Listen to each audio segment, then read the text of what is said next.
नमस्कार मित्रों। मैं आपका मित्र दीपक तनेजा आप सभी का स्वागत करता हूं। आज बहुत लंबे समय के बाद एक मेडिकल एस्ट्रोलॉजी पे वीडियो बना रहा हूं मित्रों। तो मित्रों, एक ऐसा रोग जिसने समाज में एक बड़ी असमंजस की स्थिति बनाई हुई है, और ये हमारे नर्वस सिस्टम से रिलेटेड एक प्रॉब्लम है।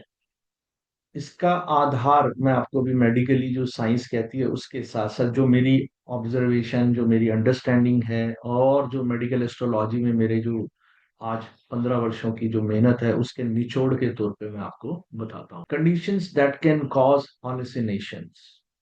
ऐसे कौन से कारण होते हैं जो ब्रेन और नर्वस सिस्टम के, जिसकी वजह से हम कभी कभी देखते हैं कि कुछ लोगों को कुछ आवाजें आ रही होती हैं, उन लोगों को कुछ दिखाई देने लग जाता है, कुछ सूंघने को स्मेल आ जाती है, टेस्ट में कुछ अलग सा आ जाता है जो नॉर्मली नहीं होता है। इट्स ए जस्ट एक मेंटल स्टेट है जो उनको ये सब चीजें दिखाई दे रही हैं। ये क्यों होता है? कुछ लोगों के लिए टेम्परेरी तौर पे होता है, उसके पीछे जो कारण होते हैं वो ऐसे कारण होते हैं जिनका निराकरण हो सकता है, जिनका सॉल्यूशंस निकल सकता है। और कुछ चीजें ऐसी हैं जिनमें एक बारी चीजें बहुत खराब होने पर वो सारा सिस्टम हमारा जो होता है डैमेज हो जाता है। देखिए, ब्रेन जो है वो एक सुपर कंप्यूटर की तरह है, बहुत ही बढ़िया तरीके से हमारी बॉडी के अंदर सारी चीजों को सिस्टमेटिक तरीके से चलाने का काम करता है। वो इंफॉर्मेशंस लेता है और इंफॉर्मेशंस को बहुत अच्छे से डिफाइन करके हमें अपने आप बताता है कि कौन सी घटना कैसे हो रही है।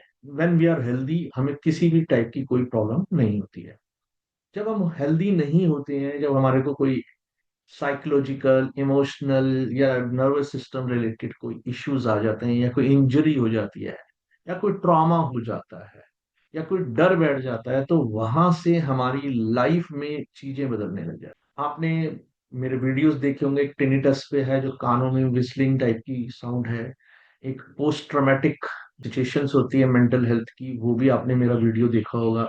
ऐसी बड़ी सारी स्थितियां होती हैं जो हमारे को समझ नहीं आ रही होती। और अगर हम आध्यात्मिक क्षेत्र के लोगों की बात करें तो आध्यात्मिक क्षेत्र में लोग कहते हैं जब किसी की इमोशनल और स्पिरिचुअल ग्रोथ होती है तो भी उसको बड़ी सारी चीजें दिखाई देने लग जाती हैं, उसको भी ईश्वर के साक्षात दर्शन होने लग जाते हैं। क्या ये वास्तविकता है, या ये एक हमारा भ्रम होता है, या ये हम कहें कि वेरी रेयर सिचुएशंस में बहुत ही कम लोग ऐसे होते हैं जिनकी सचमुच स्पिरिचुअल ग्रोथ हुई होती है, वो कुछ ऐसी अद्भुत शक्तियों को देख सकते होते हैं, उनमें ये योग्यता डेवलप हो जाती है। बट ये बाकी अगर मैं बोलूं तो सब इमेजिनेशन और एक अपने आप को एक अच्छे से प्रस्तुत करने के लिए भी कुछ लोग करते हैं, एक्टर कह सकते हैं आप उन्हें। बट बहुत सारे लोग जो हैं वो एक्टर नहीं होते हैं, उनको सचमुच पता भी नहीं होता कि वो ये सब चीज भ्रमवश कर रहे हैं। तो हम ये तीन कैटेगरीज मान सकते हैं कि एक जो है सचमुच बहुत ही स्पिरिचुअली ग्रोथ कर गए हैं, वेरी रेयरेस्ट पीपल। और उसके बाद कुछ होते हैं जिनका जिनको दुनिया को अपने लाभ के लिए, अपने लालच के लिए मूर्ख बनाने का काम करना होता है। तो ऐसा व्यक्ति भी होता है जो वो वहां पर अपना अपनी एनर्जी को इस टाइप से तो वो इस सब चीज को एक गलत तरीके से यूटिलाइज कर लेता है, क्योंकि वो दुनिया के सामने अपने बारे में ये बात दिखाने की कोशिश करता है कि वो डायरेक्टली किसी से कनेक्टेड है और उस एनर्जी के साथ बात कर। एक तीसरे टाइप के लोग होते हैं जिनका जिनका ये समझ लीजिए कि वो कोई ना कोई बीमारी के, कोई शॉक की पोजीशन से, एक ट्रॉमा से, एक इनसिक्योरिटी, जैसे कि उनको लगता है कि अब उनकी डेथ होने वाली है, या उनको कहीं से कुछ ऐसा लिटरेचर पढ़ लिया या सुन लिया या देख लिया जिसमें इस टाइप की चीजों को होते हुए देखा, तो उन्होंने अपने लिए भी कल्पना कर ली कि भाई मेरे जीवन में भी इस सब टाइप की चीजें हो रही है। तो कई तरीके के लोग मिलेंगे जो इस तरीके की बातचीत कर रहे होते हैं। हमें उनमें डिस्टिंग्विश करना, जेन्युइनली किसकी हॉल्यूसिनेशन की प्रॉब्लम है, यानी ब्रेन एंड नर्वस सिस्टम से रिलेटेड प्रॉब्लम है, और इमोशनल लेवल पे वो उन सबको कोप अप नहीं कर पा रहा है। और कुछ चीजें ऐसी होती हैं कि जहां पर ये सब गलत तरीके से भी लोग प्रस्तुत हैं। और ये होते कौन सी कंडीशंस में है, कौन से रीजंस होते हैं कि ये सब चीजें हो रही होती हैं, तो हम अभी उनमें चलते हैं और एस्ट्रोलॉजिकली भी हम सोचेंगे कि ऐसा क्या होता है। There are many types of hallucinations. या दिखाई देगा वो सूर्य, राहु और मंगल की इमेजिनेशन। मून तो रहेगा ही रहेगा हमारी हर सिचुएशन में, मून तो हमेशा रहना है, लेकिन जब हम देखने की बात राहु, सन एंड मार्स उस कुंडली में प्रॉपरली डैमेज्ड दिखाई देंगे। और उनकी सिचुएशन सच्ची मुच इतनी अच्छी नहीं होगी, और ट्रांजिट भी बहुत ही प्रॉब्लमेटिक। तो इसमें से कुछ जेन्युइन, कुछ फेक, कुछ लोगों को मालूम ही नहीं है कि वो एक भ्रम की स्थिति में जी रहे हैं और उनकी एक इमेजिनेशन में ये सब चीजें हो रही है। That is real hallucination. एक फील करना, हम किसी चीज को फील करते हैं, टच से हो सकता है, किसी और तरीके से हमें लगता है कि कोई आके मेरे साथ बैठ गया, टच कर रहा था मुझे। Again moon is always there, मैंने पहले भी बोला था। Moon, Rahu Ketu in section is the, इस टाइप की चीजें।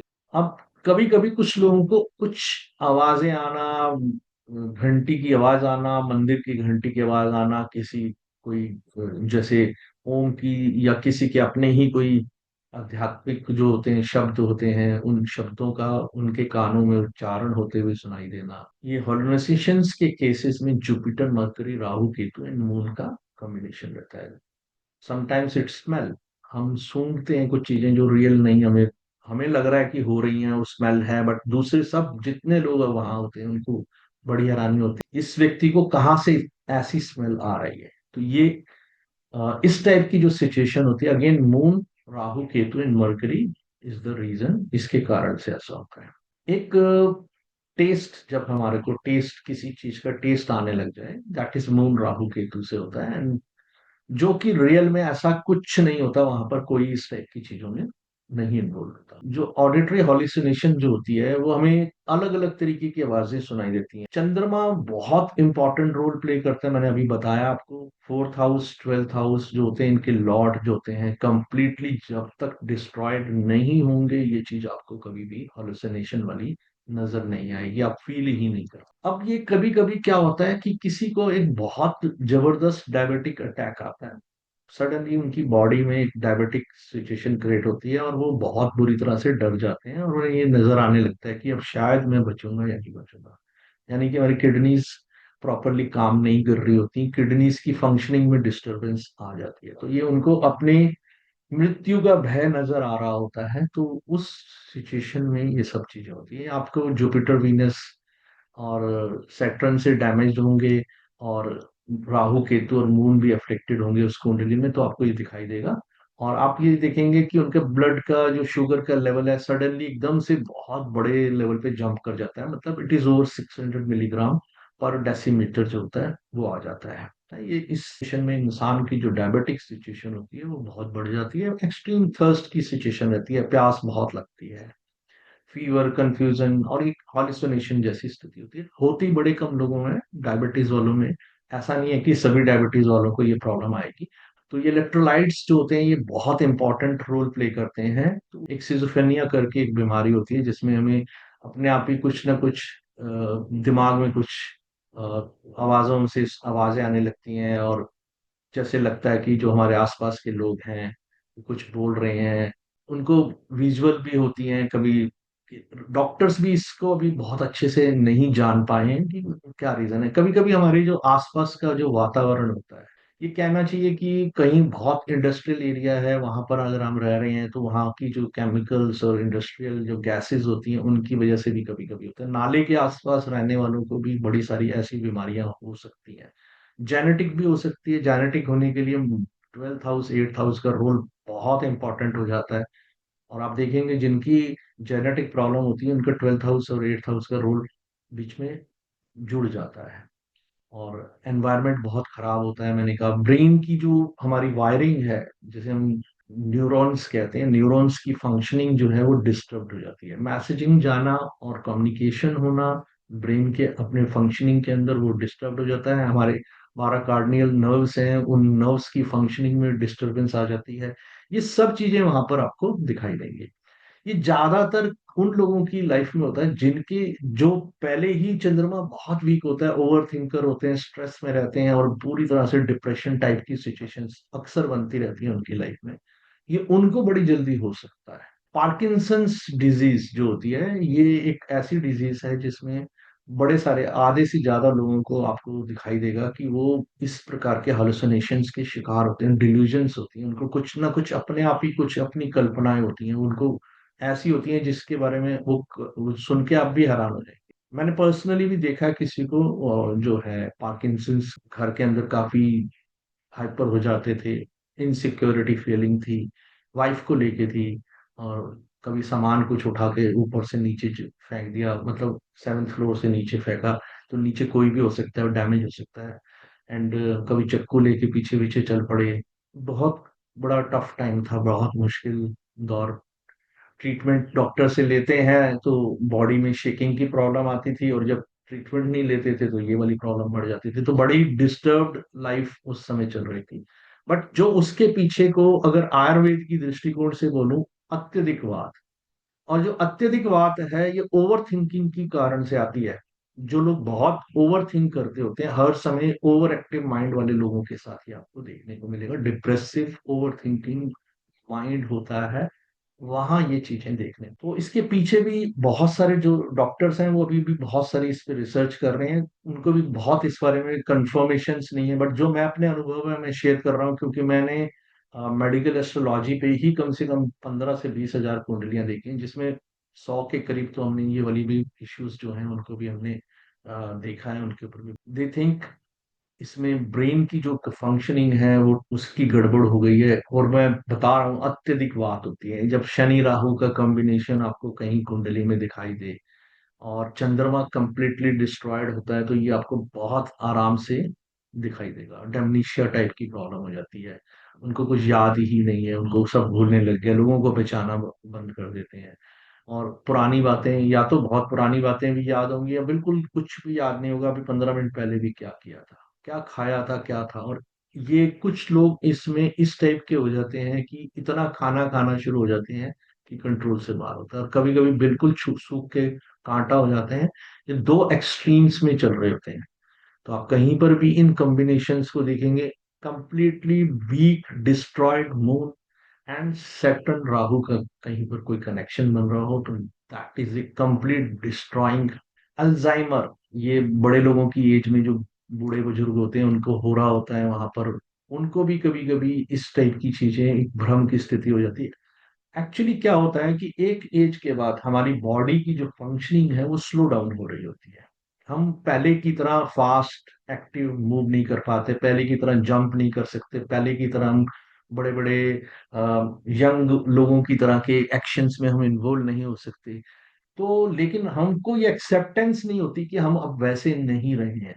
तो ये बहुत सारी चीजें होती हैं जिनकी वजह से लोगों को परेशानी जो होती है वो बढ़ती चली जाती है, कि वो एक्सेप्ट नहीं कर रहे हो। मैंने अभी आपको जैसे बताया भी था कि जो इलेक्ट्रोलाइट्स हैं वो बहुत इंपॉर्टेंट रोल प्ले करते हैं अल्जाइमर में। उस समय में कई बार ऐसा भी होता है कि इंसान अजीब सी बातें कर रहा होता है, अजीब सी चीजें बोल रहा होता है। कभी कभी वो माफिया मांग रहा होता है, पता नहीं चलता किससे माफी मांग रहा है। कभी कभी वो बड़बड़ाने लग जाता है। Sometimes people don't have control on उनके जो डेली की चीजें होती हैं, उन पे भी कंट्रोल नहीं होता। खाना खाया या नहीं खाया भूल जाते हैं, अभी खाया था फिर थोड़ी देर बाद में बोलेंगे तुमने खाना नहीं दिया। ऐसी सब चीजें धीरे धीरे विद द एज जो है ये बढ़ती चली जाती है। बट सब कुछ जो होता है इनसिक्योरिटी फीलिंग से, एक्सेप्टेंस ना करना कि अब हमारी बॉडी में चेंजेस आ गए हैं। हमको मान लेना चाहिए कि आज हम पहले की तरह यंग नहीं रहे हैं। एक माइग्रेन जैसी प्रॉब्लम जो होती है वो आपको देखने को मिलेंगी कि कुछ लोगों को माइग्रेन होती है। मैंने माइग्रेन पे भी एक वीडियो बनाया हुआ है, आप उसको भी देखेंगे तो आपको समझ में आ जाएगा। माइग्रेन जनरली एक अगेन जो टारगेटेड काम मिलते हैं, स्ट्रेस बहुत होती है और उनके ऊपर प्रेशर्स होते हैं, उनको बहुत ज्यादा कहा जाता है कि ये काम अभी करके देना है, इतनी देर में टारगेट के अंदर करना है। और फिजिकल जो उनका वर्क होता है वो भी बहुत टायरिंग होता है, बहुत मेहनत और शारीरिक कष्ट उनके ऊपर आ रहे होते हैं। कभी कभी ये जेनेटिक होते हैं, जेनेटिक का मैं पहले बता चुका हूँ, उनको आप देखेंगे तो इसमें आपको फ्लैशेस ऑफ लाइट्स जो दिखाई देती हैं, कुछ ब्लाइंड स्पॉट्स दिखाई देंगे, और कोई विजन चेंजेस होती हुई दिखाई देंगी। और आप कभी कभी महसूस करेंगे कि आपका कोई हाथ या चेहरा जो है नम है और वो कोई काम नहीं कर रहा। बट एक्चुअली में ये इसमें भी हम कहेंगे कि हमारे अगेन एक साइकोलॉजिकल इमोशनल लेवल पे मून के वीक होने पर, ओवर स्ट्रेस्ड व्यक्ति, ओवर टारगेट और ओवर प्रेशराइज्ड व्यक्ति के साथ ये सब चीजें होने में दिक्कत होती है, कि उन्हीं को ये सब प्रॉब्लम्स, ब्रेन ट्यूमर जैसी किसी को बीमारी हो जाए और उसमें उनका कहीं सर्जरी हो जाए या कोई और टाइप की चीज हो जाए, तो भी कभी कभी ये जो चीजें हैं कि हम भूलने लग जाते हैं, स्पीच प्रॉब्लम्स होती हैं, क्योंकि ब्रेन की सर्जरी थोड़ी सी डेंजरस रहती है। हल्की सी भी चूक जो है वो पैरालिटिकल साइड में भी ले जा सकती है, full body paralytical, half body paralytical, upper body, lower body, और बोलना पूरी तरह से खत्म हो जाए, बोल ही ना पाए, देखना खत्म हो जाए, ये क्योंकि हमारे 12 के 12 कार्डिनल नर्व्स वहीं से जुड़े हैं, उनमें से किसी एक टाइप की चीज के साथ कोई डैमेज हो जाए तो ऐसे में कभी कभी कुछ सर्जरीज जो होती हैं या कुछ ट्रीटमेंट्स होते हैं वो बहुत टफ और मुश्किल होते हैं। उसमें कभी कभी कुछ ऐसे ट्रीटमेंट कर दिए जाते हैं जिसके बाद हमारी बॉडी के कुछ ऑर्गन्स जो होते हैं वो डेड कर दिए जाते हैं, ताकि वहां से जुड़े हुए पार्ट जो है काम ना भी करे तो कोई फर्क ना पड़े। तो ये भी कभी कभी हमारे को मूड शिफ्ट या मूड स्विंग्स देती हैं, जो हमें बहुत अधिक जो होता है डैमेज कर चुका होता है पार्ट, उसकी वजह से ऐसा इसमें भी हमें कभी कभी कुछ चीजें अपने आप ही दिखाई देने लग जाती हैं, फिर नहीं दिखाई देंगी। हम अलग अलग तरीके से डिफरेंटली एक्ट करते हैं, और ये कई बारी सर्जरीज और रेडिएशंस के कारण से होता है। मेडिकेशन की जरूरत होती है, मेडिकेशन के साथ साथ मैं यहाँ पे बोलूंगा इन सब चीजों में एक अच्छे परिवार का वातावरण बहुत इंपॉर्टेंट रोल प्ले करता है। जब आपको लोग अंडरस्टैंड करते हैं, आपके साथ कोऑपरेट करते हैं, आपकी फीलिंग्स को समझते हैं, और वो आपकी इन सब चीजों के कारण से आपसे नफरत नहीं करते हैं, आपको हेल्प करते हैं कि आप इसमें से बाहर निकल आए किसी तरह से। ट्रीटमेंट तो कराना ही है, साथ साथ कहीं ना कहीं खुले जगह पे ले जाना, जहाँ वॉक कराने ले जाना, मौसम के सुख दुख जो होते हैं, जैसे सुबह अर्ली मॉर्निंग हो गई या शाम को हो गई, जब आप वेदर वेदर को जो एक्सेप्ट कर, पार्क में ले गए कहीं, कभी कभी मार्केट ले गए, थोड़ा ये चेंजेस जो होती हैं ये इंसान को वातावरण का परिवर्तन, अपने धार्मिक जहाँ सत्संग होते हैं वहां ले जाना, वहां पर लोगों के साथ मिलना, आपका फैमिली गैदरिंग में ले जाना जहां पर फैमिली के लोगों से मिलना, ये सब प्रॉब्लम्स में से कुछ चीजों में आपको धीरे धीरे सहायता मिल सकती है। जहां तक स्वयं जो पेशेंट है उसकी तरफ से भी कोशिश होनी चाहिए कि वो भी आगे निकल कर ट्राई करे कि भाई मैं औरों के साथ इंटरेक्ट करूं, फ्रेंड्स, रिलेटिव्स, और बाहर निकले अपनी सोसाइटी जहाँ रहते हैं, उस समाज जो है उनमें अपनी फैमिली के अलावा भी कोई और जो सर्कल हो सकता है वो डेवलप करें, तो ये चीजों में काफी आराम आ सकता है। और एक चार्ल्स बर्ट सिंड्रोम करते हैं, उसके हिसाब से भी होता है, जो ये भी विजुअल हॉलुसिनेशन जो होता है उसमें होता है, और कभी कभी जो होता है जिन लोगों की अचानक आंखें चली गई होती हैं तो उनको कुछ चीज दिखाई दे जाती है। इसका कारण डॉक्टर्स ही कहते हैं कि जो हमारा ब्रेन है वो प्रोसेस करता रहता है पिक्चर्स को, तो उनको इमेजेस जो होती हैं दो यू कांट सी, आप देख तो पा नहीं रहे, लेकिन ब्रेन जो है अपने आप ही कोई प्रोसेस कर रहा होता है। इसको आप यूं समझ सकते हैं, कभी कभी रात में आप जो सपने देखते हैं वो आपके हमेशा, जैसे कहते हैं ना, एक मूवी की तरह घटनाएं हो रही होती हैं, कोई चीज हो रही होती है और आपको दिखाई दे रही होती है, आप उससे थोड़ा सा इसको रिलेट कर, you can learn ways to block the hallucination, जो कुछ तरीके हैं उनसे हम कर सकते। स्लीप डिसऑर्डर्स जो होते हैं वो एक बहुत बड़ा रोल होता है जब आपके हॉलुसिनेशन होती है, जिसमें कि आपको कभी कभी ऐसे भी लोग मिलेंगे जिनकी लाइफ में आप देखेंगे कि वो सोने उठने का कोई टाइम ही नहीं है, और उनको ज्यादातर ऐसी कोई ना कोई चीजें, और दूसरों के बारे में कोई एक स्टेटमेंट कोई भी दे देंगे कि उसने ऐसा बोला था, और वो इतने कॉन्फिडेंस से बोलेंगे कि मतलब आप भी हैरान हो जाओगे। और विजुअल हेलुसिनेशन होने पर इस सिचुएशन में कभी कभी उठते हैं और चल पड़ते हैं, और वो ऐसे में कभी ठोकर भी खा के गिर सकते हैं। ये सब कुछ सच्ची मुच हो रहा होता है, कोई सपने की तरह नहीं है। और यहाँ पर भी आपको किसी ऐसी दवाई का सेवन करने से जो नींद दिलाए, जो आपकी स्ट्रेस लेवल को, एंजाइटी को कंट्रोल करे, क्योंकि कभी कभी हमारी एंजाइटी बहुत बड़ा रोल प्ले करती है। शनि राहु को मित्रों आप बहुत इंपॉर्टेंट चीज मान के चलिए, जब भी कहीं ये नेगेटिवली डैमेजिंग पोजीशन में आ जाए वहां पर आपको बहुत बुरी तरह। और एक जो होता है पोस्ट ट्रॉमेटिक स्ट्रेस डिसऑर्डर होता है, वो भी आपको कभी कभी किसी एक घटना की तरफ बार बार उससे जुड़े हुए विजुअल्स दिखाना, उससे जुड़ी हुई चीजों को बार बार डराना दिखाना, और आप बार बार डरते हैं, डरने के कारण से आपके मन में एक बात बैठ जाती है और वो बात निकलती नहीं है, और जब वो बात निकलती नहीं है तो वो एक सीरियस कंडीशन भी कन्वर्ट हो सकती है कि आप एक डीप डिप्रेशन टाइप के हॉलुसिनेशन की तरफ चले। ये सब चंद्रमा के बहुत खराब होने से और शनि महाराज राहु के साथ संबंध बनाते हैं, ये बहुत ही डेंजरसली ऐसा हो सकता है। तो अगर कभी कभी किसी को बहुत हाई फीवर चला जाता है, तो भी ये सब चीजें हो जाती हैं कि थोड़ी देर के लिए उन्हें कुछ चीजें दिखाई देना या कुछ चीजों के बारे में कोई आवाजें आना, तो ऐसा कुछ हो जाए। और इन्फेक्शंस हो जाना कभी कभी, तो मेनिंजाइटिस जैसा कोई हो गया, तो उसमें भी कभी कभी किसी कुछ कुछ लोगों को, चाहे कम होता है लेकिन ये हो सकता है कि उनको भी ये ऐसी हॉलुसिनेशन हो कि ये सब चीजें मुझे दिखाई दे रही हैं, आपको कैसे नहीं दिखाई दे रही हैं, आप गलत बात कर रहे हैं। तो ये सब चीजें जो मैंने अभी बताई हैं, टेम्परेरी और परमानेंट टाइप के, दो टाइप के हॉलुसिनेशंस में से आपको ये देखना है कि अगर कोई अभी अभी किसी इस बीमारी की तरफ बढ़ा है, तो आप उसकी जो प्रॉब्लम्स को आइडेंटिफाई करिए, जानिए कि वो क्यों ऐसा कर रहा है, कोई डर भय उसके मन में तो नहीं बैठ गया है। मुझे स्वामी विवेकानंद जी की एक लाइन याद आती है कि सभी प्रकार के पापों का कारण भय है। जितनी भी हमसे गलतियां होती हैं जीवन में, तो उसका कारण भय है। जब हम अपने मन से भय निकाल देते हैं, यानी डर को दूर कर देते हैं, तो कोई चीज नहीं होती। तो आप सिर्फ उसको आध्यात्मिक तौर पे मत सोचें। इस स्टेटमेंट का अर्थ यहाँ पर यह भी है कि अगर जब हमारे मन से सब प्रकार के डर दूर हो जाते हैं कि कुछ भी ऐसा नहीं होने वाला जिसकी चिंता करने की जरूरत है, तो हम किसी भी चीज के समाधान के लिए आगे बढ़ सकते हैं। सभी को मैं एक सुझाव दूंगा कि एक तो पानी कभी भी वेस्ट नहीं करना है, और नदियां गंदी नहीं करनी है। चंद्रमा को अच्छा करने के लिए ललिता सहस्त्रनाम और चांदी के गिलास में पानी पिए।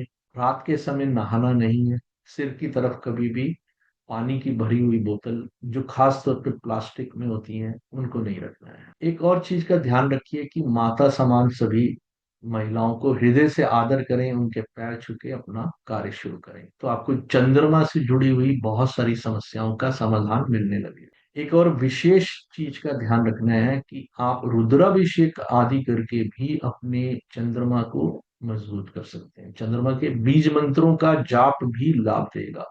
हमेशा अच्छी कल्पनाओं को, अच्छे विचारों को महत्व दें, जो आप सुनते हैं, देखते हैं, पढ़ते हैं, और जिन लोगों के बीच में उठते बैठते हैं, ये आपकी पूरी की पूरे जीवन को बड़ा करने का कार्य करते हैं। ये आपके आगे के जीवन में सफलता, विफलता, सुख और दुख, इसका प्रभाव बनाते हैं। मैं भाग्यवादी नहीं, मैं कर्मवादी हूँ। तो मैं ज्योतिष का उपयोग कर्मों को कैसे ठीक किया जाए कि हमारी समस्याओं का समाधान मिले, उस पर विश्वास रखते हुए हर वीडियो बनाता हूँ।